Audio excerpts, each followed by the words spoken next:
नमस्कार दोस्तों, स्वागत है आप सभी गेमिंग स्टडी में। मैं ऋतुराज पांडे। आज से हम लोग एक सीरीज आप लोगों के लिए लेकर आए हुए हैं जिसमें सारे के सारे प्रीवियस ईयर्स क्वेश्चन, मतलब जितने भी आज तक एग्जाम में आए हुए हैं 2025 तक के एग्जाम में जितने भी क्वेश्चन आए हुए हैं वो सारे के सारे क्वेश्चन इस वीडियो में हम लोग लेकर आए हैं, क्योंकि ये पार्ट 1 है और 1000 प्लस एमसीक्यूज मात्र भारत के भूगोल से है। तो आप लोग सोच सकते हैं कि सारा सब्जेक्ट मिला के लगभग 8360 प्लस क्वेश्चन है। तो आज से इस सीरीज को चलाने का मकसद यही है कि क्योंकि आप लोग जानते हैं कि प्रीवियस ईयर्स का कितना रोल होता है कोई भी एग्जाम के लिए, चाहे आप कोई भी एग्जाम दे रहे हो उसमें प्रीवियस ईयर्स का बहुत बड़ा रोल होता है, क्योंकि 40 to 50% को जो क्वेश्चन हैं वो सारे के सारे प्रीवियस ईयर बेस ही होते हैं। तो हम लोग आज से इस सीरीज को शुरू कर रहे हैं और आप लोग लगातार बने रहिएगा। अभी तक अगर हमारे चैनल को सब्सक्राइब नहीं किए हैं तो आप लोग सब्सक्राइब कर सकते हैं और लाइव क्लासेस भी होते रहेंगी और लगातार ये सीरीज को छोड़िएगा नहीं, क्योंकि ये डेली वीडियो आएंगे आपके लिए। तो ये सीरीज आप लोगों के लिए बहुत इंपॉर्टेंट है और इस सीरीज को हम लोग आज से चलाने वाले हैं। तो चलिए शुरू करते हैं। हमारा मकसद रहेगा कि ज़्यादा से ज़्यादा क्वेश्चंस आपके लिए हो पाए, क्योंकि बहुत सारा क्वेश्चन है और इसके साथ ही हम लोग डिस्कशन भी करते चलेंगे। ठीक है, तो चलिए शुरू करते हैं पहले क्वेश्चन से। तो आप लोग देख सकते हैं आपके स्क्रीन पर पहला क्वेश्चन है। पहला क्वेश्चन में है कि दिल्ली शहर किस नदी के किनारे स्थित है। तो आप लोग जवाब दीजिएगा। मात्र कुछ समय देंगे आपको सोचने के लिए और क्वेश्चन को पढ़ने के लिए, और लगातार हम लोग क्वेश्चन को लगाते चलेंगे। तो देखिए पहला क्वेश्चन है कि दिल्ली शहर किस नदी के किनारे स्थित है। तो याद रखिएगा दिल्ली शहर जो है यमुना नदी के किनारे है। तो दिल्ली के साथ साथ आपका अगर आगरा भी कहाँ है तो यमुना नदी के किनारे है। आगरा के अलावा आप लोग जानते हैं कि दिल्ली हो गया, आगरा हो गया और मथुरा हो गया, ये सारे के सारे शहर जो हैं वो कहाँ है, यमुना नदी के किनारे हैं। तो चलिए अगले क्वेश्चन की ओर हम लोग बढ़ते हैं। अगला क्वेश्चन है कि भारत में हरित क्रांति ने सर्वाधिक किससे प्रभावित किया है। भारत में हरित क्रांति जो है वो सर्वाधिक किससे प्रभावित किया है। गन्ने की फसल को, गेहूं के फसल को, धान की फसल को, सब्जियों की फसलों को। तो आप लोग आंसर इसका दे सकते हैं। क्या होगा आंसर? इसका राइट आंसर होगा आपका गेहूं के फसल को। गेहूं के फसल को भारत में हरित क्रांति ने सर्वाधिक प्रभावित किया है, क्योंकि हम लोग जानते हैं कि हरित क्रांति की शुरुआत 70 के दशक में हुआ था। 1966-67 में हरित क्रांति का शुरुआत हुआ था। इसमें सबसे ज़्यादा प्रभावित कौन हुआ था? तो गेहूं की फसल हुई थी। ठीक है, और इसके जो पिता कहा जाता है, हरित क्रांति के पिता के रूप में जाना जाता है नॉर्मन बोरलॉग को। किसको? नॉर्मन बोरलॉग को जाना जाता है। नॉर्मन बोरलॉग को जाना जाता है हरित क्रांति के पिता। नॉर्मन बोरलॉग को हरित क्रांति के पिता जाना जाता है। भारत में हरित क्रांति के जनक किसे माना जाता है? तो स्वामीनाथन, एमएस स्वामीनाथन को माना जाता है। तो ये सब पॉइंट्स है, आप लोग देख सकते हैं। ये इंपॉर्टेंट पॉइंट है, ये सब एग्जाम में आता है। तो इसका राइट आंसर हो जाएगा गेहूं की फसलों को भारत ने हरित क्रांति में सर्वाधिक किसको प्रभावित किया है? तो गेहूं के फसल को प्रभावित किया है। चलिए अगले क्वेश्चन की ओर हम बढ़ते हैं। अगला क्वेश्चन आपके स्क्रीन पर है। देश में ऑपरेशन फ्लड का श्रेय किसे दिया जाता है। तो आप लोग जानते हैं कि ऑपरेशन फ्लड का जो संबंध है वो किससे है? तो ऑपरेशन फ्लड का संबंध जो होता है दूध उत्पादन से। किससे है? दूध उत्पादन से ऑपरेशन फ्लड का संबंध है। दूध उत्पादन से संबंध किसका है? तो ऑपरेशन फ्लड का संबंध किससे है? तो दूध उत्पादन से है। तो इसका क्या आंसर होगा? एमएस स्वामीनाथन, डॉक्टर वर्गीस कुरियन होगा, एमजी के मेनन को, जयंत नार्लिकर को। तो इसका राइट आंसर होगा डॉक्टर वर्गीस कुरियन को। तो ऑपरेशन फ्लड की शुरुआत का श्रेय किसे दिया जाता है? डॉक्टर वर्गीस कुरियन को। तो याद रखिएगा डॉक्टर वर्गीस कुरियन कौन थे? तो ऑपरेशन फ्लड का शुरुआत करने वाले थे डॉक्टर वर्गीस कुरियन। यह दूध उत्पादन से संबंधित है। ऑपरेशन फ्लड किससे संबंधित है? तो दूध उत्पादन से संबंधित है। चलिए इसको इरेज कर देते हैं, तब तक आप लोग अगला क्वेश्चन पढ़िए। अगला क्वेश्चन आपके स्क्रीन पर है कि भारतीय मानक समय ग्रीनविच माध्य समय में कितना अंतर है। यानी कि ग्रीनविच माध्य जो होता है वो भारत में कितना आगे है? तो 5.5 घंटा भारत आगे है। और ये कहाँ से गुजरती है? भारत में जो गुजरती है इलाहाबाद के नैनी से गुजरती है। भारत में इलाहाबाद के नैनी गांव है, वहाँ से गुजरती है भारतीय मानक समय रेखा। भारतीय मानक समय रेखा 5 राज्यों से होकर गुजरती है, जिसमें आपका इसका एक ट्रिक है मौका, MOUCA, मौका। आपका M से मध्य प्रदेश, O से उड़ीसा, यू से यूपी, सी से छत्तीसगढ़, ए से आंध्र प्रदेश। ये पांचों राज्यों से होकर गुजरती है भारतीय मानक समय रेखा। और भारतीय मानक समय रेखा जो है ग्रीनविच पाथ से कितना आगे है, तो 5.5 घंटे का अंतर आता है, आप लोग याद रखिएगा। चलिए अगले क्वेश्चन की ओर बढ़ते हैं। हम लोग जल्दी जल्दी क्वेश्चन कर रहे हैं क्योंकि बहुत सारा क्वेश्चन है, ठीक है। तो इसको इस सीरीज में बने रहिएगा क्योंकि सारे के सारे क्वेश्चन आप लोग देख सकते हैं किसी ना किसी एग्जाम में आए हुए हैं। चाहे आप लोग BSSC हो गया, देखिए BSSC का एग्जाम आने वाला है, तो BSSC हो गया, दरोगा हो गया, जितने भी एग्जाम है बिहार में, जितने भी एग्जाम हुए हैं अभी तक, वो सारे के सारे क्वेश्चन इसमें है और इंपॉर्टेंट क्वेश्चन है, तो आप लोग इसको लगा सकते हैं। चलिए अगले क्वेश्चन की ओर बढ़ते हैं। अगला क्वेश्चन है कि भारत का लगभग पूरा क्षेत्र किस गोलार्ध में स्थित है। आप लोग इसका आंसर सोच सकते हैं क्या होगा इसका आंसर। तो आप लोग जानते हैं कि हम लोग का भारत किस गोलार्ध में पड़ता है। मान लीजिए पृथ्वी हो गया, पृथ्वी को अगर हम 4 दिशाओं में बांटते हैं तो हम लोग का भारत यहाँ पर आता है, ठीक है। यहाँ पे मान लीजिए ये हम लोग का भारत है, तो भारत ये तो हो गया आपका उत्तर दिशा, ये आपका दक्षिण दिशा हो गया, ये आपका हो गया पश्चिम दिशा और ये हो गया आपका पूरब दिशा। तो पूरब और उत्तर, उत्तर पूरब की ओर हम लोग का भारत पड़ेगा। तो उत्तर पूरब किस ऑप्शन में है, ऑप्शन बी में है, उत्तर एवं पूर्वी गोलार्ध। तो इसका राइट आंसर क्या होगा, उत्तर एवं पूर्वी गोलार्ध है इसका राइट आंसर होगा। चलिए अगले क्वेश्चन की ओर हम लोग बढ़ते हैं। अगला क्वेश्चन है जनसंख्या घनत्व। घनत्व क्या कहलाता है, किसे कहते हैं, मतलब जनसंख्या घनत्व का आपको परिभाषा बताना है कि जनसंख्या घनत्व किसको कहते हैं। तो जनसंख्या घनत्व आपको पहला ऑप्शन है किसी क्षेत्र में रहने वाले स्त्री पुरुष की संख्या को, प्रति किलोमीटर मनुष्यों की संख्या को, प्रति वर्ग किलोमीटर मनुष्यों की संख्या को, इनमें से कोई नहीं। तो आप लोग आंसर इसका सोच सकते हैं क्या होगा। तो इसका राइट आंसर होगा प्रति वर्ग किलोमीटर मनुष्यों की संख्या को क्या कहते हैं, प्रति वर्ग किलोमीटर मनुष्यों की संख्या क्या कहते हैं, जनसंख्या घनत्व कहते हैं। और सबसे ज़्यादा जनसंख्या घनत्व किस राज्य का है, तो सबसे ज़्यादा जनसंख्या घनत्व आपका बिहार राज्य का है, याद रखिएगा। सबसे जनसंख्या घनत्व सबसे ज़्यादा किसका है, तो बिहार राज्य का है। अगले क्वेश्चन की ओर हम लोग बढ़ते हैं। कन्याकुमारी निम्नलिखित में से कहाँ स्थित है। कन्याकुमारी निम्नलिखित में से, ये भी BSSC का क्वेश्चन आप लोग देख सकते हैं।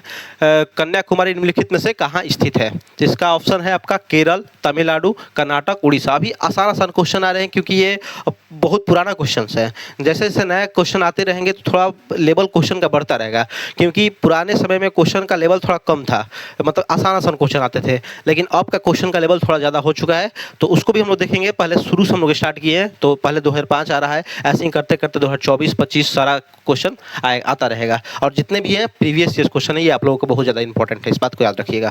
तो चलिए अगले क्वेश्चन, इस क्वेश्चन का आंसर क्या होगा, कन्याकुमारी निम्नलिखित में से कहाँ स्थित है। ऑप्शन ए है केरल में, तमिलनाडु में, कर्नाटक में, उड़ीसा में। तो इसका राइट आंसर होगा, आप लोग जानते हैं कि कन्याकुमारी तमिलनाडु में है, तो बहुत आसान क्वेश्चन है। लेकिन एक बात याद रखिएगा कि मुख्य भूमिका हम लोग का भारत के मुख्य भूमि का अंतिम छोर जो है, अंतिम छोर जो है वो कौन सा है, तो कन्याकुमारी ही है। कौन सा है, कन्याकुमारी, जो कि तमिलनाडु राज्य में पड़ता है। अगर कहेगा कि भारत का सबसे अंतिम बिंदु कौन सा है, तो अंतिम छोर कौन सा है, तो याद रखिएगा इंदिरा पॉइंट हो जाएगा अगर भारत का पूछेगा तो। लेकिन अगर यहाँ पर पूछा हुआ है भारत के मुख्य भूमि का अंतिम छोर कौन सा है, तो अंतिम छोर कौन सा हो जाएगा, कन्याकुमारी होगा मुख्य भूमि का, ठीक है। तो इसका राइट आंसर तमिलनाडु हो जाएगा। अगले क्वेश्चन की ओर हम लोग बढ़ते हैं। अगला क्वेश्चन देखिए, तब तक हम इसको इरेज कर देते हैं। अगला क्वेश्चन आपकी स्क्रीन पर है कि केंद्रीय भवन अनुसंधान संस्थान कहाँ पर स्थित है। दिल्ली में, लखनऊ में, नागपुर में, रुड़की में। ये भी BSSC का क्वेश्चन है। तो इसका राइट आंसर हो जाएगा आपका रुड़की में। तो केंद्रीय भवन अनुसंधान संस्थान कहाँ पर स्थित है, तो इसका राइट आंसर क्या होगा, रुड़की में स्थित है, रुड़की में स्थित है, ठीक है। अगले क्वेश्चन की ओर हम लोग बढ़ते हैं। अगला क्वेश्चन है कि भारत में इस्पात का प्रथम कारखाना कहाँ स्थापित किया गया था। इस्पात का प्रथम कारखाना कहाँ स्थापित किया गया था। पहला ऑप्शन है बोकारो में, जमशेदपुर में, भिलाई में, राउरकेला में। तो आप लोग जानते हैं कि इस्पात का जो प्रथम कारखाना है, इस्पात का प्रथम कारखाना कहाँ पर स्थापित किया गया था, तो इस्पात का प्रथम कारखाना जमशेदपुर में स्थापित किया गया था। कब स्थापित किया गया था जमशेदपुर में, तो 1907 में स्थापित किया गया था। याद रखिएगा, इस्पात का प्रथम कारखाना कब स्थापित किया गया था, 1907 में जमशेदपुर में। तो इसका राइट आंसर क्या होगा, जमशेदपुर। भारत में इस्पात का प्रथम कारखाना कहाँ स्थापित किया गया था, तो जमशेदपुर में स्थापित किया गया था, याद रखिएगा। चलिए अगले क्वेश्चन की ओर हम लोग बढ़ते हैं। अगला क्वेश्चन आपके स्क्रीन पर है, उत्पादन की दृष्टि से भारत का प्रमुख खाद्यान्न कौन सा है? उत्पादन की दृष्टि से भारत का प्रमुख खाद्यान्न कौन सा है? पहला ऑप्शन है बाजरा, दूसरा ऑप्शन है मक्का, तीसरा ऑप्शन है चावल, चौथा ऑप्शन है गेहूं। तो आप लोग जानते हैं कि भारत में सबसे ज़्यादा, ये तो आसान क्वेश्चन है, सबसे ज़्यादा उत्पादन की दृष्टि से प्रथम स्थान चावल का है। और चावल का उत्पादन सबसे ज़्यादा किस देश में होता है? तो ये चीन में होता है। याद रखिएगा, चावल का सबसे ज़्यादा उत्पादन जो है, वो चावल का सबसे ज़्यादा उत्पादन है वो कहाँ होता है? तो चीन में होता है। याद रखिएगा इस बात को। तो चलिए अगले क्वेश्चन की ओर हम लोग बढ़ते हैं। अगला क्वेश्चन है यहाँ पे आपके स्क्रीन पर, अपने उद्गम स्थल में गंगा नदी जानी जाती है, मतलब गंगा नदी जहाँ स्टार्ट होती है वो वहाँ पर इसको किस नाम से जाना जाता है? तो इसका राइट आंसर हो जाएगा, क्या होगा? इसका राइट आंसर हो जाएगा भागीरथी के नाम से। भागीरथी के नाम से गंगा जहाँ से स्टार्ट होती है वहाँ पे जाना जाता है, क्योंकि आप जानते हैं अलकनंदा और भागीरथी मिलकर गंगा नदी का निर्माण करती है। तो यहाँ पर भागीरथी इसका राइट आंसर होगा। अगले क्वेश्चन की ओर हम लोग बढ़ते हैं। अगला क्वेश्चन आपकी स्क्रीन पर है, निम्नलिखित में से कौन सा परियोजना राउरकेला स्टील प्लांट में बिजली प्राप्त करता है? कहने का मतलब ये है क्वेश्चन में कि कौन सी ऐसी परियोजना है राउरकेला स्टील प्लांट को कौन परियोजना बिजली देता है? ठीक है, बिजली प्रदान करता है। दामोदर घाटी परियोजना, हीराकुंड बांध परियोजना, नागार्जुन सागर परियोजना, तुंगभद्रा परियोजना। ये भी BSSC का क्वेश्चन है, बिहार SSC का। तो इसका राइट आंसर हो जाएगा क्या हो जाएगा? दामोदर घाटी परियोजना। दामोदर घाटी परियोजना इसका राइट आंसर हो जाएगा। तो राउरकेला किसके सहयोग से बना हुआ है? तो याद रखिएगा जर्मनी के सहयोग से बना हुआ है राउरकेला स्टील प्लांट जो बना है वो किसके सहयोग से बना हुआ है? जर्मनी के सहयोग से बना हुआ है। चलिए अगले क्वेश्चन की ओर हम लोग बढ़ते हैं। अगला क्वेश्चन आपकी स्क्रीन पर है कि भारत एवं अफगानिस्तान के मध्य की सीमा को निर्धारित करता है। मतलब भारत और अफगानिस्तान के बीच की सीमा रेखा है उसको कौन निर्धारित करता है? तो इसको निर्धारित करता है आपका डुरंड रेखा। लेकिन इसको अफगानिस्तान जो है नहीं मानता है, इस सीमा को अफगानिस्तान नहीं मानता है। ठीक है, तो मैकमोहन रेखा भारत और चीन, आप लोग जानते हैं कि भारत और चीन कौन सा है? तो मैकमोहन रेखा।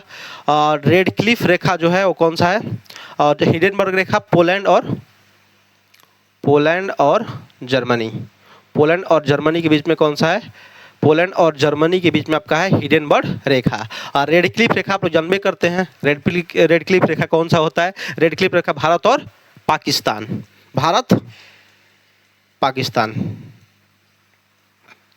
के बीच में कौन सा रेखा है? तो रेड क्लिफ रेखा है। तो डुरंड रेखा याद रखिएगा भारत और अफगानिस्तान के मध्य में है। ये भी बिहार SSC का क्वेश्चन है। चलिए अगले क्वेश्चन की ओर बढ़ते हैं। अगला क्वेश्चन आपकी स्क्रीन पर रहा, ये सारे के सारे क्वेश्चन इंपॉर्टेंट है आपके एग्जाम के लिए, क्योंकि सारे के सारे क्वेश्चन कहीं ना कहीं एग्जाम में आए हुए हैं। तो अंत तक बने रहेगा इस वीडियो में। देखिए, रेलवे के डिब्बे निर्मित होते हैं, मतलब रेलवे का डब्बा जो है वो कहाँ पर बनता है? रेलवे का डब्बा कहाँ बनता है? तो बनारस में, चित्तरंजन में, पेराम्बूर में या फिर कोचीन में। तो इसका राइट आंसर हो जाएगा रेलवे के डिब्बे जो होते हैं पेराम्बूर में बनते हैं। लेकिन याद रखिएगा डीजल इंजन जो बनता है वो कहाँ पर बनता है? रेलवे का डीजल इंजन वो बनता है बनारस में। रेलवे का डीजल इंजन बनारस में, याद रखिएगा रेलवे का डीजल इंजन कहाँ बनता है? तो बनारस से बनता है। लेकिन रेल के डिब्बा, यात्री डिब्बा जो है जिसमें लोग बैठते हैं, यात्री डिब्बा, उसको कहाँ बनता है? पेराम्बूर में बनता है। इस बात को याद रखिएगा। चलिए अगले क्वेश्चन की ओर हम लोग बढ़ते हैं। भारत में सबसे कम वर्षा वाला स्थान, सबसे कम वर्षा वाला स्थान कौन सा है भारत में? तो इसका आंसर क्या होगा? इसका आंसर लेह होगा। अगर लेह नहीं रहता ऑप्शन में तो हम लोग जैसलमेर भी लगा सकते हैं, ठीक है, लेकिन यहाँ पर लेह है। तो सबसे सूखा स्थान जो है लेह है, वहाँ पर सबसे कम वर्षा होती है। सबसे अधिक वर्षा कहाँ होती है? तो मानसीन राम में। सबसे अधिक वर्षा कहाँ होती है? सबसे अधिक वर्षा कहाँ होती है? सबसे अधिक वर्षा होती है आपका मानसीन राम में। कहाँ होती है? तो मानसीन राम में सबसे अधिक वर्षा जो होती है वो कहाँ होती है? तो मानसीन राम में होती है। चलिए अगले क्वेश्चन की ओर हम लोग बढ़ते हैं। अगला क्वेश्चन है आपके स्क्रीन पर, थारू लोगों का निवास स्थान कहाँ है? मतलब थारू जनजाति के लोग हैं वो कहाँ पे रहते हैं? थारू जनजाति के लोग कहाँ पे रहते हैं? इसका ऑप्शन है अरुणाचल प्रदेश में, उत्तर प्रदेश में, मध्य प्रदेश में, बिहार में। तो आप लोग जानते हैं कि थारू जनजाति जो रहता है वो कहाँ रहता है? यूपी में रहता है थारू जनजाति। और सबसे ज़्यादा जनजाति भारत में कौन सी जनजाति पाई जाती है? तो भील जनजाति पाई जाती है। याद रखिएगा, इसको ट्रिक है, ऐसे याद कर सकते हैं कि भील का भीड़ बहुत ज़्यादा है, भारत में भील का भीड़ मतलब भील जनजाति सबसे ज़्यादा है भारत में, याद रखिएगा। भारत में सबसे ज़्यादा जनजाति कौन सा है, तो भील जनजाति है। और थारू लोगों का निवास स्थान कौन सा है, तो उत्तर प्रदेश से। ये भी बिहार एसएससी के एग्जाम में आया हुआ क्वेश्चन है। चलिए अगले क्वेश्चन की ओर बढ़ते हैं। अगला क्वेश्चन आपके स्क्रीन पर ये रहा, हजीरा उर्वरक कारखाना किस पर आधारित है।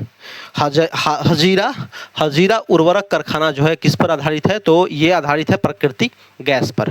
प्राकृतिक गैस पर आधारित है हजीरा उर्वरक कारखाना। हजीरा उर्वरक कारखाना किस पर आधारित है, प्राकृतिक गैस पर। हम बार बार रिपीट इसलिए क्वेश्चन को कर रहे हैं ताकि आप लोगों को अच्छे से याद हो जाए। चलिए अगले क्वेश्चन की ओर हम लोग बढ़ते हैं। अगला क्वेश्चन आप लोगों का स्क्रीन पर ये रहा, नागार्जुन सागर बांध किस नदी पर आधारित है। नागार्जुन सागर बांध, तो ऑप्शन है महानदी, गोदावरी, कृष्णा, नर्मदा। तो ये बात आप लोग जानते ही हैं कि अगर अर्जुन जो है, अर्जुन को जिताने में सबसे ज़्यादा सहयोग किसका था, श्री कृष्ण भगवान का था। तो इसलिए हम लोग ऐसे भी याद कर सकते हैं कि नागार्जुन सागर बांध किस नदी पर आधारित है, तो कृष्णा नदी पर है। भीम बांध भी याद रखिएगा, भीम बांध किस पर है, तो कृष्णा नदी पर ही है। भीम बांध किस पर है, तो कृष्णा नदी पर ही है भीम बांध। ठीक है, तो अगले क्वेश्चन की ओर हम लोग बढ़ते हैं। अगला क्वेश्चन आपके स्क्रीन पर ये रहा। अगला क्वेश्चन, राष्ट्रीय ग्रामीण विकास संस्थान कहाँ है। राष्ट्रीय ग्रामीण विकास संस्थान कहाँ है। पहला ऑप्शन पटना, दूसरा ऑप्शन दिल्ली, तीसरा ऑप्शन हैदराबाद, चौथा ऑप्शन शिमला। तो राष्ट्रीय ग्रामीण विकास संस्थान आपका है हैदराबाद में, याद रखिएगा। राष्ट्रीय ग्रामीण विकास संस्थान कहाँ है, तो आपका हैदराबाद में है। ठीक है, चलिए अगले क्वेश्चन की ओर बढ़ते हैं। और इसके साथ ही आप लोग याद रखिएगा, चावल अनुसंधान संस्थान कहाँ है, तो कटक उड़ीसा में है। चावल अनुसंधान संस्थान कहाँ है, कटक उड़ीसा में। ठीक है, चलिए अगले क्वेश्चन की ओर बढ़ते हैं। अगला क्वेश्चन आपकी स्क्रीन पर ये रहा, भारत किस खनिज के उत्पादन में आत्मनिर्भर है। भारत जो है किस खनिज के उत्पादन में आत्मनिर्भर है, टीना में, चांदी में, सोना में या ग्रेफाइट में। इसका राइट आंसर हो जाएगा ग्रेफाइट में। ग्रेफाइट को काला शीशा के नाम से भी जानते हैं। ग्रेफाइट को किस नाम से जानते हैं, तो काला शीशा के नाम से जानते हैं। भारत किस खनिज का उत्पादन में आत्मनिर्भर है, तो ग्रेफाइट में है। और माइका, भारत में सबसे ज़्यादा माइका भी उत्पादन किया जाता है भारत में ही, याद रखिएगा। माइका सबसे ज़्यादा भारत में ही उत्पादित किया जाता है। ये भी बिहार एसएससी का क्वेश्चन है। चलिए अगले क्वेश्चन की ओर हम लोग बढ़ते हैं। अगला क्वेश्चन आपका स्क्रीन पर ये रहा, कोलार स्वर्ण खदानें किस राज्य में स्थित है। कोलार, केजीएफ, याद रखिए केजीएफ कहाँ पे है था, कोलार वाला जो केजीएफ फिल्म बना है जिस पर, तो ये कर्नाटक में जो सोने का खान है।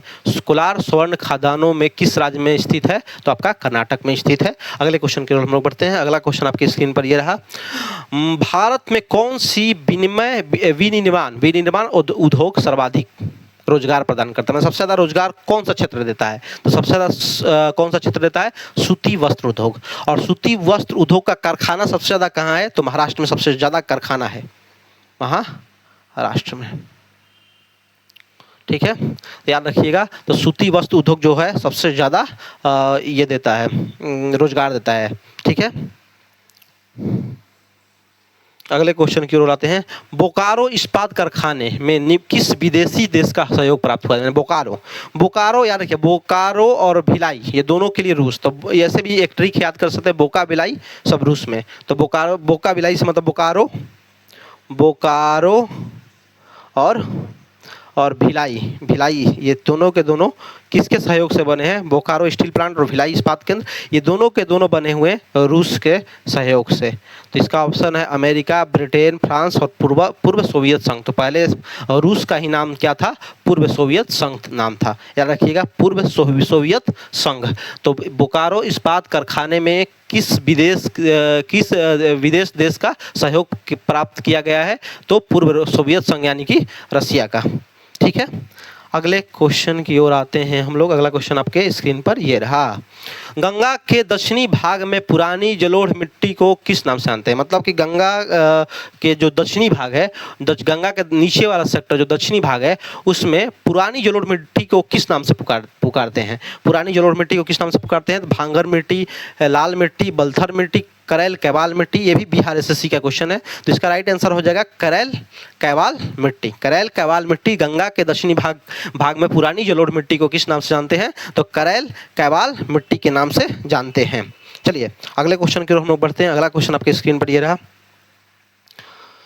सिमलीपाल।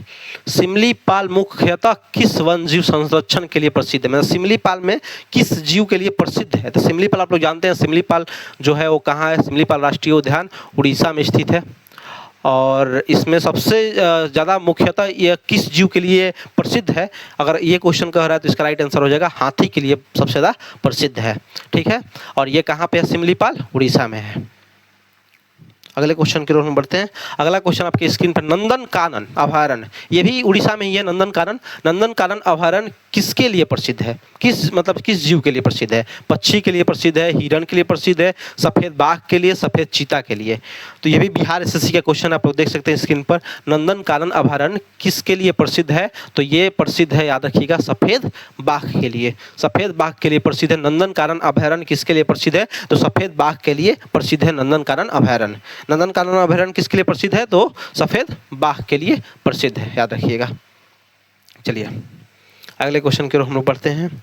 अगला क्वेश्चन आपके स्क्रीन पर, सदाबहार वन पाए जाते हैं हिमालय क्षेत्र में, विंध्य क्षेत्र में, नीलगिरी क्षेत्र में, सुंदरबन के क्षेत्र में? इसका राइट आंसर क्या होगा? आप लोग दे सकते हैं, क्वेश्चन बता सकते हैं आंसर। हिमालय क्षेत्र में, विंध्य क्षेत्र में, नीलगिरी क्षेत्र में, सुंदरबन क्षेत्र में?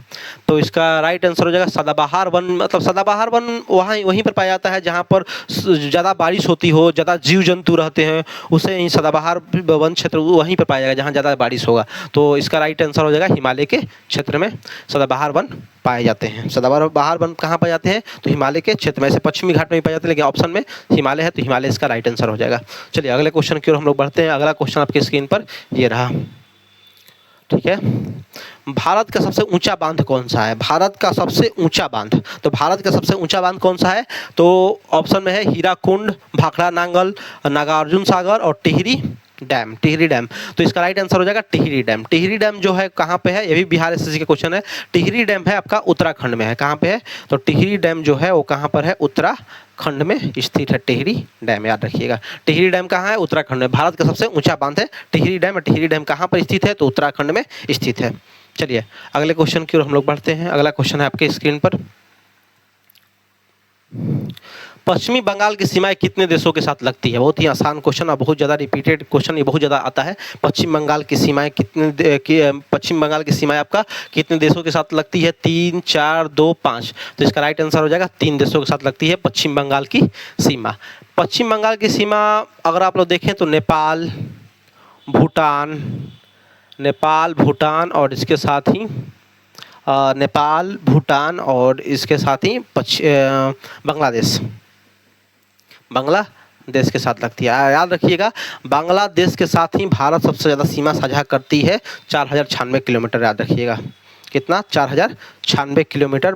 बांग्लादेश से ही भारत सबसे ज़्यादा सीमा, अगर पूछ देगा क्वेश्चन एग्जाम में कि बताइए कि भारत जो है किस देश के साथ सबसे ज़्यादा सीमा साझा करती है, तो वो देश है बांग्लादेश है। किसके साथ है? बांग्लादेश। और वो भी कितना साझा करती है? तो 4096 किलोमीटर साझा करती है। याद रखिएगा कितना सजा करती है?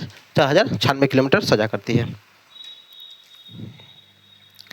चलिए अगले क्वेश्चन की ओर हम बढ़ते हैं। अगला क्वेश्चन आपके स्क्रीन पर ये रहा।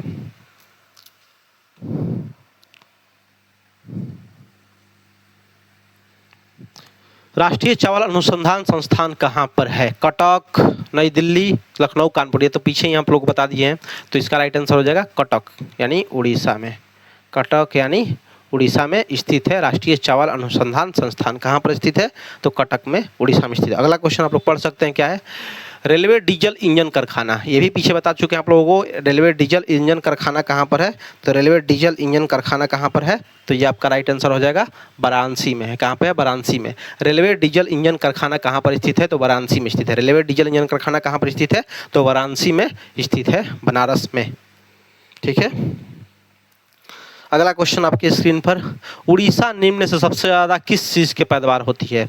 तो उड़ीसा में सबसे ज़्यादा किस चीज़ की पैदावार होती है? ऑप्शन आपका ये रहा, लौंग, कॉफ़ी, इलायची, हल्दी। तो इसका राइट आंसर हो जाएगा हल्दी। हल्दी मुख्यतः किसका बना होता है, किसका भाग होता है? तो हल्दी में तना होता है। क्या होता है? तना होता है। और हल्दी का क्या वैज्ञानिक नाम क्या होता है? तो कुरकुमा होता है। क्या देखिएगा? कुरकुमा। ठीक है, अगला क्वेश्चन, तालचर किस खनिज के लिए प्रसिद्ध है? कोयला, अभ्रक, लौह उत्पाद और बॉक्साइट। मैंने तालचर जगह है वो कहाँ, वो तालचर जो है याद रखिएगा उड़ीसा में है। और तालचर किस खनिज के लिए प्रसिद्ध है? तो ऑप्शन है कोयला, अभ्रक, लौह उत्पाद और बॉक्साइट। तो इसका राइट आंसर हो जाएगा तलचर, कोयला। याद रखिएगा तलचर किसके लिए फेमस है? तलचर जो है वो कोयला के लिए फेमस है। तलचर किसके लिए फेमस है? तो तलचर कोयला के लिए फेमस है। अगले क्वेश्चन की ओर हम लोग आते हैं। अगला क्वेश्चन, निम्न में से एक बरसाती नदी है। बरसाती नदी और हिमालयी नदी दो प्रकार की भारत में मुख्यतः नदियां होती है। एक बरसाती नदी होती है और एक हिमालयी नदी होती है। बरसाती नदी जो होती है वो मात्र साल में जब बारिश के समय होता है तभी उसमें ज़्यादा पानी होता है। लेकिन हमेशा बहने वाली नदी होती है जो वो हिमालयी नदी होती है जो उत्तर भारत में बहती है। हिमालयी नदियाँ में जो ग्लेशियर पिघलता है वहाँ से भी पानी आ जाता है और बरसात का पानी आता ही है। तो जैसे गंगा हो गया, उत्तर साइड की जितनी भी उत्तर भारत की नदियाँ हैं वो सारे के सारी हिमालयी नदियाँ होती हैं। और दक्षिण भारत की जितनी भी नदियाँ हैं वो कौन सी होती हैं? तो बरसाती नदियाँ होती हैं। तो बरसाती नदियाँ इनमें से कौन है? तो गंगा तो उत्तरी हो गया, ठीक है, ब्रह्मपुत्र ये सब तो होगा ही नहीं। इसका राइट आंसर कौन सा होगा? तो महानदी होगा। महानदी कौन सा है? तो याद रखिएगा महानदी क्या है? एक बरसाती नदी है। बरसाती मतलब जो बारिश के समय ही उसमें ज़्यादा पानी हो, ठीक है। श्रीशैलम परियोजना, श्रीशैलम किस नदी पर बना हुआ है? श्रीशैलम किस नदी पर बना हुआ है? तो श्रीशैलम ऑप्शन है कृष्णा, तुंगभद्रा, भीमा या फिर पंपनी। तो इसका राइट आंसर क्या होगा? आप लोग जवाब इसमें लिख सकते हैं, लेकिन इसका राइट आंसर हम बता देना चाहते हैं क्या होगा? कृष्णा नदी पर। श्रीशैलम डैम जो है वो किस नदी पर है? कृष्णा पर। भीमा भी किस पर है? कृष्णा नदी पर है, याद रखिएगा। अगला क्वेश्चन की ओर हम लोग बढ़ते हैं। अगला क्वेश्चन आपके स्क्रीन पर ये रहा, निम्न में से इस्पात कारखाना कहाँ है? इस्पात कारखाना, निम्न में से इस्पात कारखाना कहाँ पर स्थित है? इस्पात कारखाना राउरकेला, कटक, भुवनेश्वर, पुरी। तो इस्पात का कारखाना कहाँ है? तो राउरकेला में है। राउरकेला किसके सहयोग से बना हुआ है? तो राउरकेला जर्मनी के सहयोग से बना है, जर्मनी के सहयोग से, ठीक है।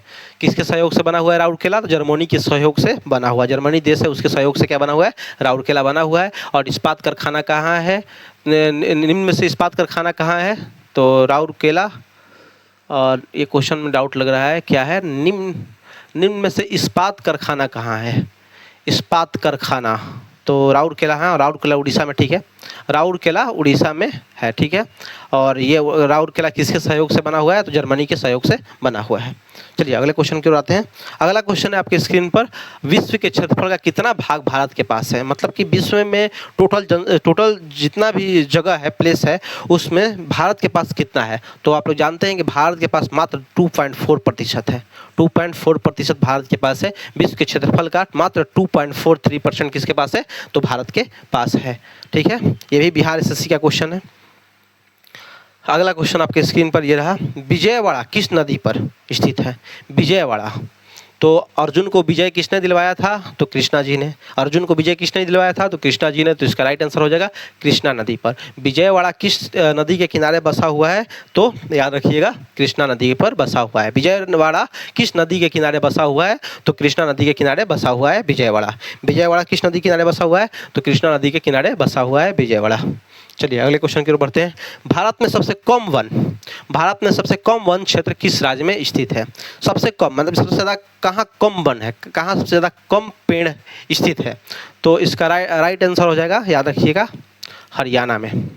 सबसे कम लिंगानुपात भी कहाँ पे? सबसे कम लिंगानुपात पूछेगा, लिंगानुपात, तो भी क्या है? हरियाणा में ही है, हरियाणा में स्थित है, ठीक है। और बेटी बचाओ बेटी पढ़ाओ का अभियान कहाँ शुरू किया गया था? तो ये भी हरियाणा में ही शुरू किया गया था। चलिए अगला क्वेश्चन है आपके स्क्रीन पर, अंतर्जलीय मत्स्य उत्पादन, मैंने जल के अंदर मछली उत्पादन सबसे ज़्यादा किस राज्य में होता है? पश्चिम बंगाल, आंध्र प्रदेश, केरल, उड़ीसा। इसका राइट आंसर हो जाएगा आपका पश्चिम बंगाल। पश्चिम बंगाल में जो है वो सबसे ज़्यादा, याद रखिएगा, सबसे ज़्यादा अंतर्जलीय मत्स्य उत्पादन होता है कहाँ पे? तो पश्चिम बंगाल में होता है। कहाँ पे होता है? तो पश्चिम बंगाल में अंतर्जलीय मत्स्य उत्पादन होता है। अगले क्वेश्चन की ओर आते हैं। चिल्का झील कहाँ पर है? तो चिल्का झील आप लोग जानते हैं, बहुत आसान क्वेश्चन है। ऑप्शन है पश्चिम बंगाल, झारखंड, उड़ीसा, केरल। कहाँ पे है? तो उड़ीसा में है। चलिए अगले क्वेश्चन की ओर हम लोग बढ़ते हैं। अगला क्वेश्चन कौन सा है? चिल्का झील हो गया, और इसके साथ ही लोकटक झील कहाँ पर? एक क्वेश्चन आता है, लोकटक झील कौन सा है? लोकटक झील कौन सा है तो कहाँ पे है? तो लोकटक झील मणिपुर में है, इसके साथ ही क्वेश्चन आता है कि सबसे ज़्यादा मीठे पानी की झील से सबसे गहरा झील विश्व का कौन सा है, तो वो है बैकाल झील। बैकाल झील याद रखिएगा। चलिए अगले क्वेश्चन की ओर हम बढ़ते हैं। तो चिल्का झील कहाँ पे है, तो उड़ीसा में, याद रखिएगा। चिल्का झील कहाँ पे है, तो उड़ीसा में स्थित है चिल्का झील। चलिए अगले क्वेश्चन की ओर हम लोग बढ़ते हैं। अगला क्वेश्चन है भारतीय रेल को कितने क्षेत्रों में विभाजित किया गया है, 9, 6, 10 और 16। क्या होगा इसका राइट आंसर, तो इसका राइट आंसर 18 होगा। क्या होगा, 18 जोन में बांटा गया है। भारतीय रेलवे को कितने जोन में बांटा गया है, तो 18 जोन में बांटा गया है भारतीय रेलवे को। भारतीय रेलवे को कितने जोन में बांटा गया है, तो 18 जोन में बांटा गया है। अगले क्वेश्चन की ओर बढ़ते हैं। निम्नलिखित में से कौन सा राज्य लैंडलॉक यानी कि स्थल रुद्ध है, मतलब चारों तरफ से जमीन से घिरा हुआ है, पानी का तट नहीं है, यानी कि कोस्टल एरिया नहीं है, किस राज्य में, गुजरात, आंध्र प्रदेश, पश्चिम बंगाल और बिहार। तो बिहार ही है जो लैंड लॉक है चारों तरफ से, यहाँ पर कोई भी समुद्र के किनारे ये नहीं है, कोस्टल इलाका यहाँ पे कहीं नहीं है। ठीक है, अगला क्वेश्चन, दक्षिण गंगोत्री कहाँ स्थित है। दक्षिण गंगोत्री कहाँ स्थित है, तमिलनाडु, अंडमान निकोबार द्वीप समूह, हिमालय की तराई, अंटार्कटिका। तो दक्षिण गंगोत्री, मैत्री, भारती, ये सब के सब वैज्ञानिक अनुसंधान केंद्र है। ये सारे के सारे कहाँ पर हैं, तो अंटार्कटिका में है। कहाँ पे हैं, तो अंटार्कटिका में है। यहाँ पर इंसान नहीं रहते, यहाँ पर सिर्फ शोध करने के लिए जगह है। यहाँ पर विश्व के अलग अलग जगह से वैज्ञानिक जाते हैं और शोध करते हैं। तो दक्षिण गंगोत्री कहाँ पर स्थित है, याद रखिएगा, आपका अंटार्कटिका में है। नर्मदा और तापी नदियों द्वारा घिरे हुए हैं। किससे घिरे हुए हैं, नर्मदा और तापी नदी। नर्मदा और तापी नदी द्वारा घिरे हुए हैं, तो सतपुड़ा पर्वत, याद रखिएगा। कौन सा पर्वत, तो सतपुड़ा पर्वत। और सतपुड़ा पर्वत का सबसे ऊंची चोटी कौन सी है, तो सतपुड़ा की धूपगढ़ सबसे ऊंची चोटी है। सतपुड़ा की सबसे ऊंची चोटी कौन सी है, तो धूपगढ़ है। धूपगढ़ जो है सतपुड़ा की सबसे ऊंची चोटी है।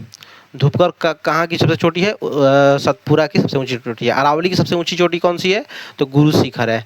गुरु शिखर जो है अरावली की सबसे ऊंची चोटी है। चलिए अगले क्वेश्चन की ओर हम लोग बढ़ते हैं। अगले क्वेश्चन आप लोग का स्क्रीन पर है। निम्नलिखित में से किस राज्य में जलोढ़ मिट्टी नहीं पाई जाती है। जलोढ़ मिट्टी कहाँ नहीं पाई जाती है, तो जलोढ़ मिट्टी जहाँ पर भी नदी के किनारे वाला मिट्टी जो है, जो बहती हुई नदियाँ हैं उसके किनारे वाले मिट्टी में जलोढ़ मिट्टी पाई जाती है। तो देख सकते हैं आप लोग, नदी के किनारे तमिलनाडु, मध्य प्रदेश में तो जलोढ़ पाई जाती है, उड़ीसा में, पश्चिम बंगाल में। तमिलनाडु में उतना जलोढ़ मिट्टी पाई जाती है पर उतना नहीं पाई जाती है। तो इसका राइट आंसर होगा तमिलनाडु। याद रखिए क्या होगा इसका राइट आंसर, तमिलनाडु। अगला क्वेश्चन आपकी स्क्रीन पर, निम्नलिखित में से कौन सा एक जैव मंडलीय आरक्षित क्षेत्र नहीं है। जैव मंडलीय आरक्षित क्षेत्र कौन सा नहीं है, अगस्त मलाई, नल्ला मलाई, नीलगिरी, पंचमढ़ी। तो याद रखिएगा कि पंचमढ़ी तो है, पंचमढ़ी मध्य प्रदेश में है, मध्य प्रदेश में। नीलगिरी कहाँ है, तो कर्नाटक में, कर्नाटक में। और नीलगिरी की टोडो जनजाति कहाँ पाई जाती है, तो नीलगिरी पर ही पाई जाती है। याद रखिएगा, टोडो जनजाति कहाँ पाई जाती है, तो नीलगिरी पर ही पाई जाती है टोडो जनजाति। और अगस्त मलाई तमिलनाडु में है, तमिलनाडु में अगस्त मलाई है। नल्ला मलाई इसका राइट आंसर हो जाएगा। नल्ला मलाई आंध्र प्रदेश में। यहाँ पर कोई भी जैव मंडलीय आरक्षित क्षेत्र नहीं है। तो याद रखिएगा इसका राइट आंसर नल्ला मलाई हो जाएगा। अगला क्वेश्चन आपके स्क्रीन पर ये रहा कि गांधी सागर बांध निम्नलिखित में से किसका भाग है, मैंने गांधी सागर किसका भाग है ये। तो गांधी सागर बांध जो है चंबल परियोजना का, कोसी परियोजना का, दामोदर घाटी परियोजना का, या फिर भाखड़ा नांगल परियोजना का। तो इसका राइट आंसर हो जाएगा चंबल परियोजना का। किसका, चंबल परियोजना का। गांधी सागर बांध निम्नलिखित में से किसका भाग है, तो चंबल परियोजना का भाग है। याद रखिएगा गांधी सागर बांध किसका है, तो चंबल परियोजना। चंबल नदी कहाँ पे है, ये मध्य प्रदेश में है। सबसे ज़्यादा घड़ियाल इसी में पाया जाता है, चंबल नदी में। याद रखिए सबसे ज़्यादा घड़ियाल किसमें पाया जाता है, तो चंबल नदी में पाया जाता है। कोसी नदी आप लोग जानते ही हैं बिहार में है। ठीक है, बिहार की शोक नदी किसको कहते हैं, तो कोसी नदी को बिहार की शोक कहते हैं। ठीक है, अगला क्वेश्चन आपके स्क्रीन पर ये रहा, सांभर झील राजस्थान के निम्नलिखित में से किस नगर के निकट है। भरतपुर, जयपुर, जोधपुर, उदयपुर। मैंने सांभर झील किस नगर के निकट में है। ठीक है, तो भरतपुर में, जयपुर में, जोधपुर में, उदयपुर में। तो इसका राइट आंसर क्या होगा, जयपुर में। अगला क्वेश्चन है, निम्नलिखित राज्यों में से किस एक का कुल वन क्षेत्र न्यूनतम है। मैंने सबसे कम वन क्षेत्र कहाँ है, पीछे भी हम लोग बता चुके हैं सबसे ज़्यादा कहाँ वन कम है। तो इसका राइट आंसर हो जाएगा हरियाणा में। अब सबसे कम बाल लिंगा अनुपात कहाँ पे है, तो हरियाणा में ही है सबसे कम बाल लिंगा अनुपात। याद रखिएगा।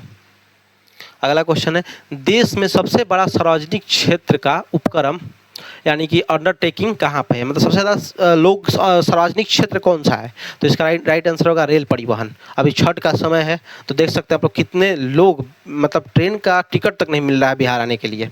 तो ये सोच सकते हैं सार्वजनिक क्षेत्र का सबसे ज़्यादा कौन सा है, तो रेल परिवहन है।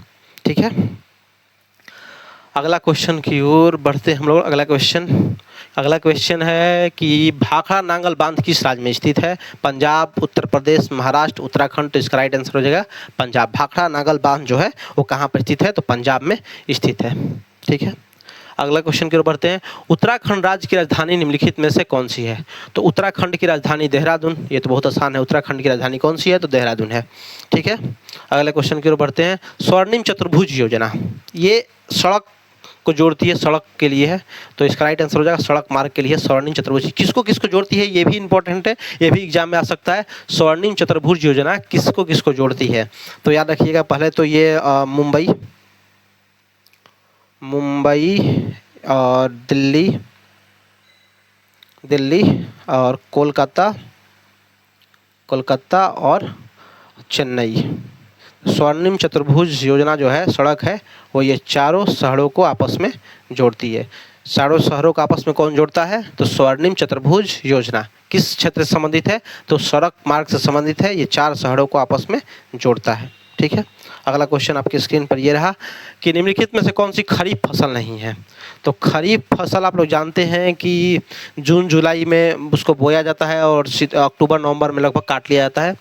तो इसमें से कौन नहीं है? तो चावल तो है ही खरीफ, मक्का भी खरीफ फसल है, कपास भी खरीफ फसल है, लेकिन बरसीम जो है बरसीम खरीफ फसल नहीं है। तो इसका यही राइट आंसर हो जाएगा बरसीम इसका राइट आंसर हो जाएगा। बरसीम खरीफ फसल नहीं है। ठीक है, अगला क्वेश्चन आपकी स्क्रीन पर ये रहा कि दक्षिण भारत का सर्वोत्तम पर्वत शिखर कौन से? मैंने दक्षिण भारत का सबसे ऊंची शिखर का नाम बताना है। तो दक्षिण भारत की सर्वोच्च चोटी कौन सी है? अनाईमुडी, दोदा बेटा, महाबलेश्वर और महेंद्रगिरी। तो इसका राइट आंसर हो जाएगा अनाईमुडी। दक्षिण भारत की सर्वोच्च पर्वत शिखर कौन सी है? तो अनाईमुडी है। दक्षिण भारत की सबसे सर्वोच्च पर्वत शिखर कौन सी है? तो अनाईमुडी है, तमिलनाडु में, याद रखिएगा अनाईमुडी। अगला क्वेश्चन, काराकोरम पर्वत श्रेणी का पूर्व नाम क्या है? काराकोरम पर्वत श्रेणी का पूर्व नाम क्या है? केटू है, कृष्णागिरी है, सागरमाथा है, राकापोसी है। क्या होगा इसका राइट आंसर? तो इसका राइट आंसर हो जाएगा कृष्णागिरी काराकोरम का पर्वत श्रेणी का पूरा नाम है। काराकोरम कहाँ कहाँ तक फैला हुआ है? भारत चीन हो गया, पाकिस्तान तक फैला हुआ है। और इसका पुराना नाम क्या था काराकोरम पर्वत श्रेणी का? तो कृष्णागिरी इसका पुराना नाम था।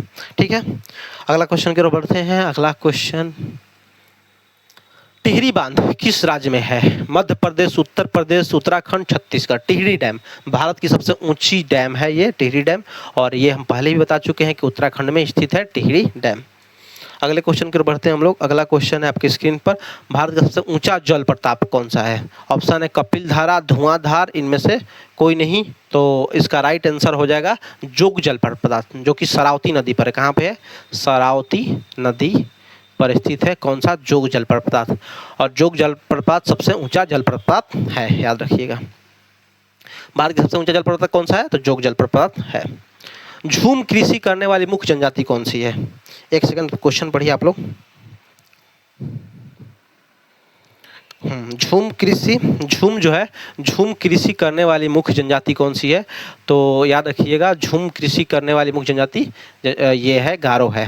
और झूम कृषि को अन्य किस नाम से जानते हैं? बहुत ज़्यादा क्वेश्चन ये आता है। तो झूम कृषि को बहुत सारे अलग अलग जगहों पर अलग अलग नामों से, जैसे पोडू पेंडा ये बोला जाता है। कहाँ पे? तो पोडू पेंडा जो बोला जाता है आंध्र प्रदेश में बोला जाता है, आंध्र प्रदेश में बोला जाता है। इसको असम तरफ कहा जाता है कर्तन दहन कृषि भी है। इसका एक और नाम है झूम कृषि का। झूम तो इसको असम में भी बोलते हैं झूम। ठीक है, और झूम कृषि करने वाले मुख्य जनजाति गारो है। और गारो खासी जनती आप लोग बता ही दिए मेघालय में पाई जाती हैं।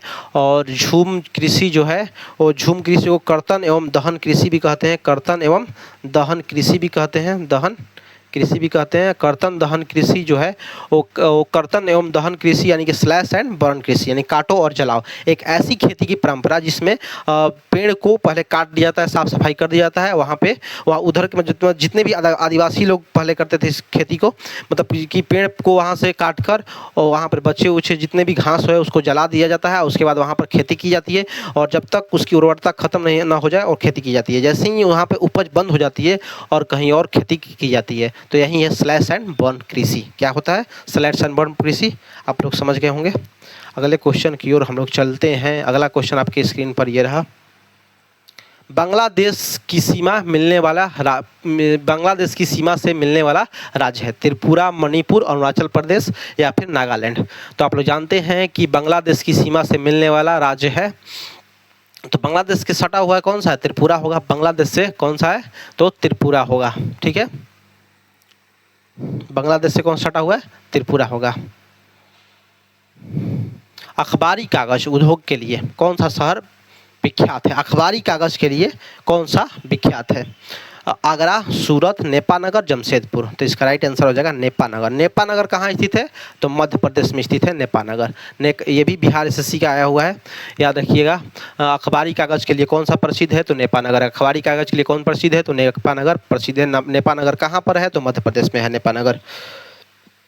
सतलज नदी का उद्गम, मतलब सतलज नदी कहाँ से निकलती है, सतलज नदी कहाँ से निकलती है, तो भारत से निकलती है, चीन से निकलती है, पाकिस्तान से निकलती है, इनमें से कोई नहीं। क्या होगा राइट आंसर, तो सतलज नदी जो है वो कहाँ से निकलती है, तो याद रखिएगा चीन से निकलती है। सतलज नदी कहाँ से निकलती है, चीन में। तिब्बत में इसको हाथी नदी भी कहते हैं, तिब्बत में इसको हाथी नदी के नाम से ये फेमस है। ठीक है, तिब्बत में बोलते हैं इसको हाथी नदी, तिब्बत में। ठीक है, और सतलज नदी का उद्गम कहाँ पे है, तो चीन में है। सतलज नदी कहाँ पे है, उद्गम चीन में है, राकसताल झील से। कहाँ से, राकसताल झील से। राकसताल झील याद रखिएगा, राकसताल झील से निकलती है कौन सी नदी, तो सतलज नदी, याद रखिएगा। अगला क्वेश्चन आपकी स्क्रीन पर ये रहा, भारत में हरित क्रांति का जनक किसे है। ये पहले ही हम आपको बता चुके हैं कि भारत में हरित क्रांति के जनक किसे माना जाता है। पहला ऑप्शन है Norman Ernest Borlaug, M S. Swaminathan, J S. Thomson, इनमें से कोई नहीं। ये भी बिहार एसएससी का सचिवालय सहायक का क्वेश्चन है। नॉर्मन अर्नेस्ट बोरलॉग, इसी को जानते हैं, नॉर्मन अर्नेस्ट बोरलॉग। ठीक है, और नॉर्मन अर्नेस्ट बोरलॉग को नहीं, भारत में ये विश्व में नॉर्मन अर्नेस्ट बोरलॉग विश्व में है। ठीक है, विश्व में कृषि का हरित क्रांति का जनक किसे माना जाता है, तो नॉर्मन अर्नेस्ट बोरलॉग को माना जाता है। लेकिन अगर भारत में पूछेगा तो एम.एस. स्वामीनाथन को, भारत में कहेगा तो एम.एस. स्वामीनाथन को। भारत में हरित क्रांति के जनक किसे कहा जाता है, तो एम.एस. स्वामीनाथन को कहा जाता है। और विश्व में हरित क्रांति के जनक किसे माना जाता है, तो नॉर्मन अर्नेस्ट बोरलॉग को माना जाता है। और बोरलॉग पुरस्कार भी दिया जाता है, कृषि से संबंधित है बोरलॉग पुरस्कार, याद रखिएगा।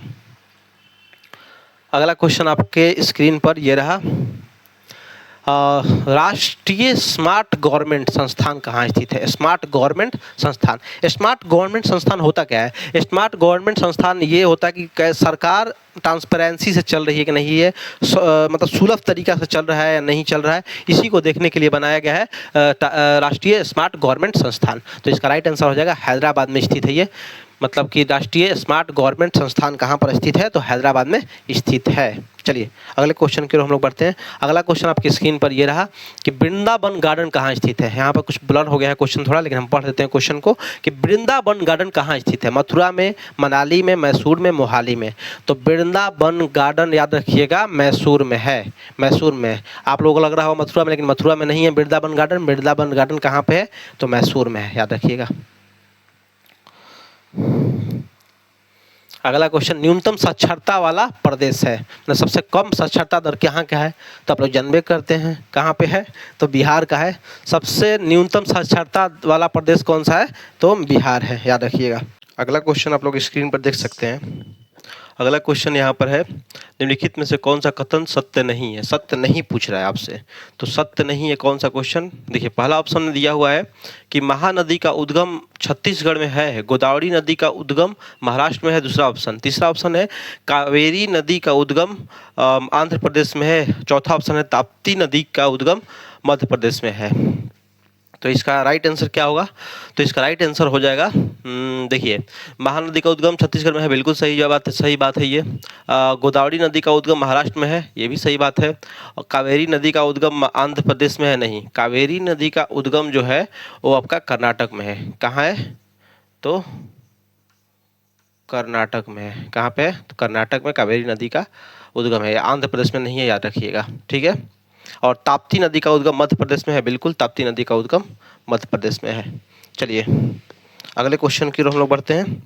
अगला क्वेश्चन आपकी स्क्रीन पर ये रहा। केंद्रीय जल एवं विद्युत शोध केंद्र कहाँ स्थित है? खड़कवासला में, सिल्लोड में, जामनगर में, श्रीशैलम में। तो केंद्रीय जल विद्युत शोध केंद्र कहाँ स्थित है? तो याद रखिएगा खड़कवासला में स्थित है। कहाँ पे है? तो खड़कवासला में स्थित है। चलिए अगले क्वेश्चन की ओर बढ़ते हैं हम लोग। अगला क्वेश्चन आपके स्क्रीन पर ये रहा। भारत तथा चीन के बीच सीमा बनाने वाली रेखा है। तो भारत और चीन में पहले ही बता चुका हूँ इसके बारे में कि भारत और चीन के बीच में मैकमोहन रेखा बनती है, भारत और पाकिस्तान के बीच में रेड क्लिफ रेखा बनती है, और डूरंड रेखा आप लोग जानते हैं भारत और अफगानिस्तान के बीच। और एक और एग्जाम में क्वेश्चन आता है मैगी नॉट रेखा। कौन सा? Maggie not Rekha. Maggie not Rekha जो है फ्रांस और जर्मनी के बीच में है। कौन सा? फ्रांस और जर्मनी के बीच में, याद रखिएगा फ्रांस और जर्मनी के बीच में मैगी नॉट रेखा है, ठीक है। अगले क्वेश्चन की ओर हम लोग बढ़ते हैं। अगला क्वेश्चन आपके स्क्रीन पर आप लोग देख सकते हैं कि भाखड़ा नांगल बांध स्थित है। भाखड़ा नांगल किस राज्य में, किस नदी पर स्थित है? तो भाखड़ा नांगल परियोजना किस नदी पर है? भाखड़ा नांगल बांध किस नदी पर है? पहला ऑप्शन है रावी नदी के तट पर, दूसरा ऑप्शन है सतलज नदी के तट पर, तीसरा ऑप्शन है चेनाब नदी के तट पर, और चौथा ऑप्शन है गंगा नदी के तट पर। तो इसका राइट आंसर हो जाएगा भाखड़ा नांगल सतलज नदी के तट पर स्थित है, याद रखिएगा। चलिए अगले क्वेश्चन की ओर हम लोग बढ़ते हैं।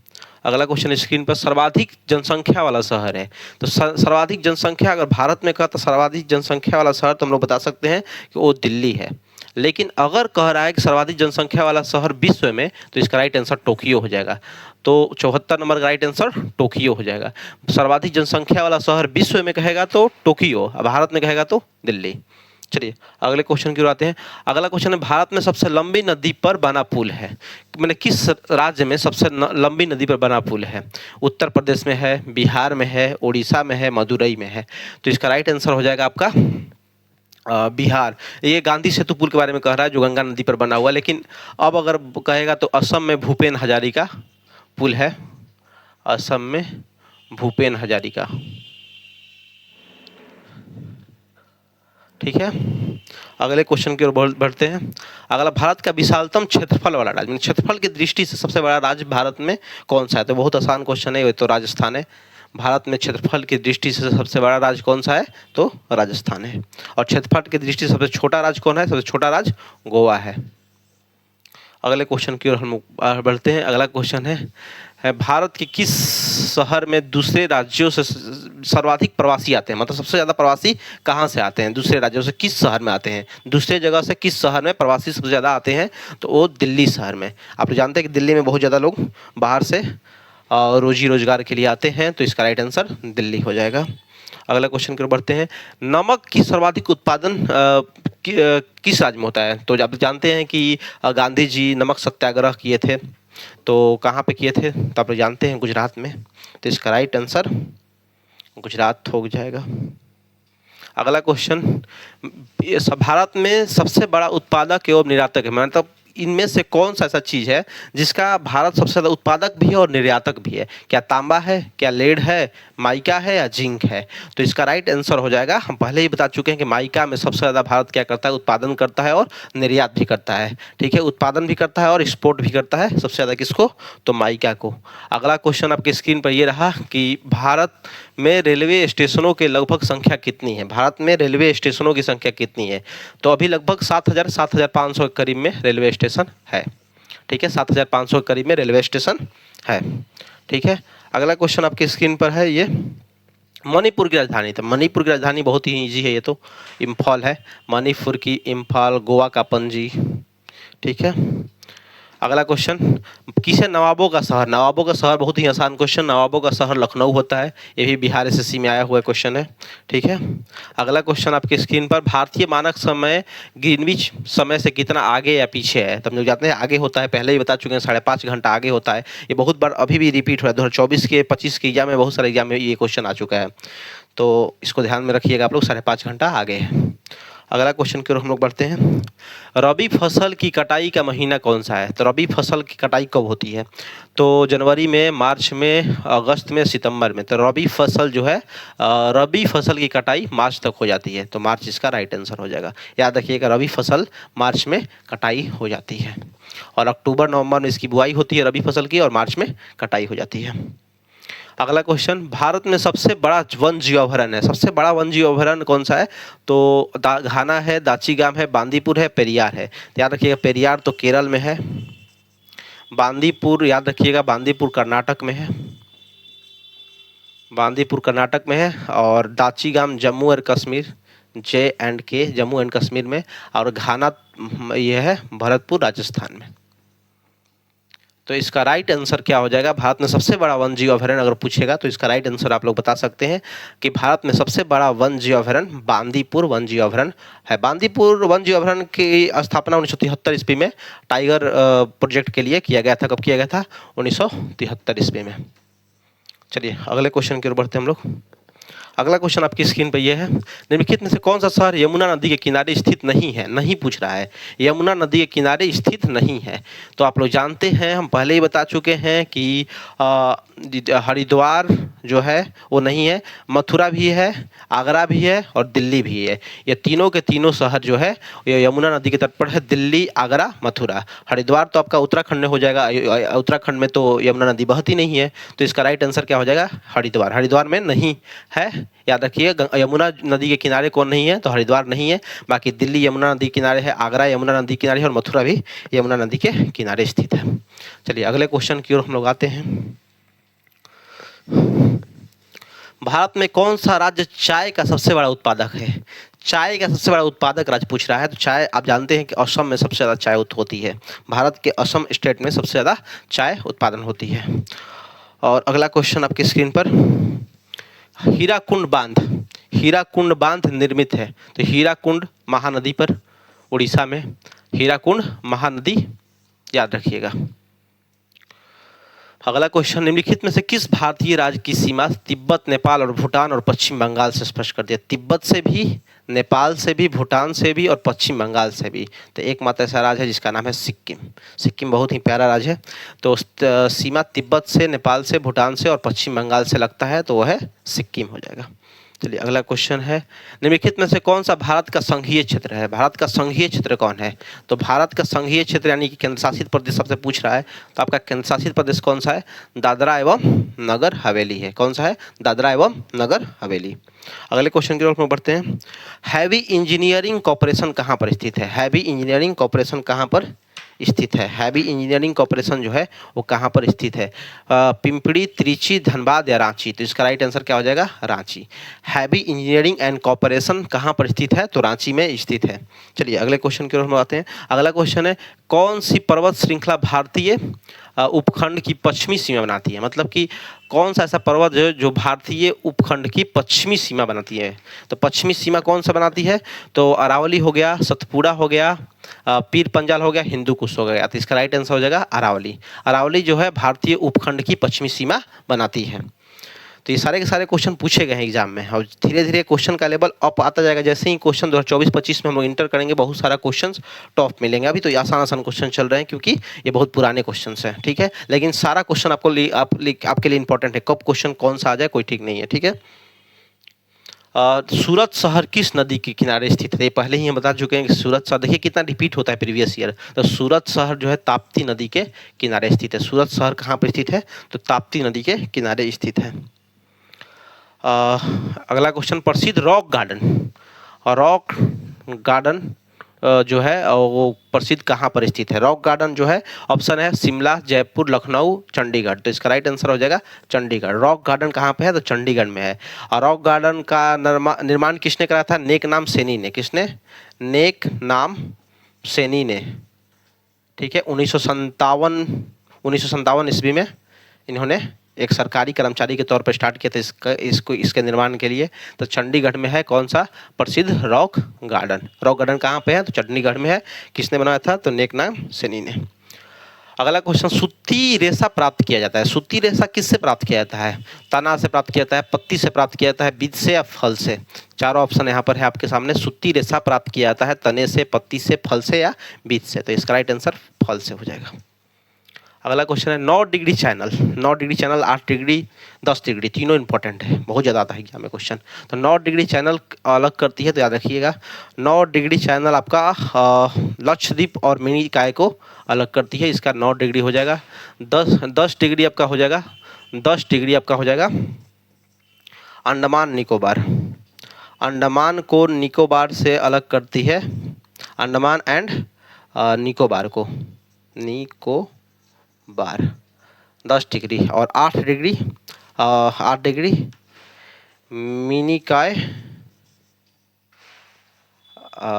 मिनिकाय को मालदीव से,